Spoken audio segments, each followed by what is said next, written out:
તો બનાસકાંઠા જિલ્લામાં પણ ધોધમાર વરસાદ ખાબક્યો છે। પાલનપુરમાં 2.5 ઇંચ વરસાદ વરસ્યો, ત્યારે પાલનપુર અમદાવાદ હાઈવે પર પણ વરસાદી પાણી ભરાઈ ગયા હોવાના દ્રશ્યો સામે આવી રહ્યા છે।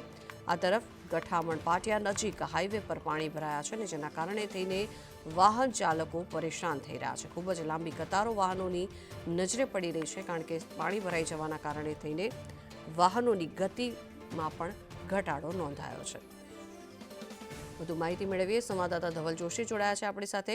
ધવલ, શું સ્થિતિ છે? બનાસકાંઠામાં સતત વરસાદ વરસી રહ્યો છે અને વરસાદી પાણી ભરાઈ ગયા છે। જંગા ચોક્કસથી બનાસકાંઠા જિલ્લામાં મેઘાના ત્રીજા રાઉન્ડની શરૂઆત થઈ છે। મોડી રાતથી જ સાર્વત્રિક વરસાદ છે। જિલ્લામાં ક્યાંક ધોધમાર તો ક્યાંક ધીમી ધારે વરસાદ થઈ રહ્યો છે।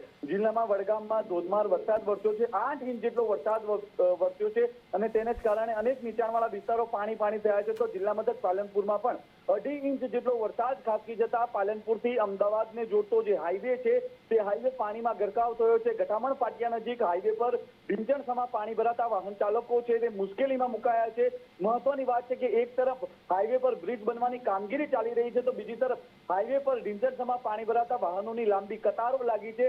અનેક વાહન ચાલકો છે કે જે વહેલી સવારે હાઈવે પરથી પસાર થઈ રહ્યા હતા, પરંતુ જે પ્રકારે હાઈવે પર પાણી ભરાયા છે અને તેને જ કારણે ટ્રાફિક જામ થતા કલાકો સુધી વાહન ચાલકોને મુશ્કેલી ભોગવવાનો વારો આવ્યો છે। જે પ્રકારે 2.5 ઇંચ જેટલો સામાન્ય વરસાદ અને આ વરસાદમાં હાઈવે પર પાણી ભરાતા અત્યારે તો તંત્રના પ્રી મોન્સૂન પ્લાનની પોલ છે તે ખુલી જવા પામી છે। જિલ્લામાં જે પ્રકારે સાર્વત્રિક ધોધમાર વરસાદ થયો છે તેને જ લઈને ક્યાંક ને ક્યાંક જગતનો તાજ છે તે હરક જેલો થયેલો જોવા મળી રહ્યો છે। જંકા,